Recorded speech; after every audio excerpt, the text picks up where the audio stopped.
বসে থাকতে থাকতে মাথায় হঠাৎ একটা আইডিয়া এলো। আর কি করলাম, উল নিয়ে নিজের হাতে 1 হাত মাপ মতো নিয়ে এইভাবে ঘুরিয়ে ঘুরিয়ে নিয়ে তারপর সেটাকে মিডল থেকে দুপারে দুটো কেটে নিলাম। নেওয়ার পরে কোনোটাতে 3টে, কোনোটাতে 5টা 6টা এইভাবে নিয়ে বেনুনি করা শুরু করলাম। আর বেনুনিটা করে নিয়ে সেটাকে গোল গোল করে ঘুরিয়ে নিলাম। নিয়ে শেষে যেটা ছিল সেইটাকে নিয়ে সুতো আর সেলাই দিয়ে সেলাই করে নিলাম, যাতে ওই মুখটা বেরিয়ে না থাকে। আর তারপর একটার সাথে আরেকটাকে সেলাই করতে থাকলাম, একটু উঁচু উঁচু করে, একটার উপরে আরেকটা এইভাবে বসিয়ে বসিয়ে নিজের মতো করে করলাম। দেখলাম একটা খুব সুন্দর টুপির শেপ চলে আসলো।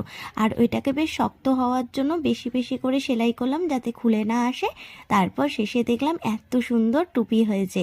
আর সাথে দুটো লেসও বানিয়ে নিয়েছিলাম, পিঙ্ক কালারও বানিয়েছি আর দুটো অরেঞ্জ কালার। পিঙ্ক কালারটা লেসটা আর বানাইনি, অরেঞ্জ দুটোর বানিয়েছি। দেখতে তো খুব কিউট লাগছিল। তোমাদের কেমন লাগলো অবশ্যই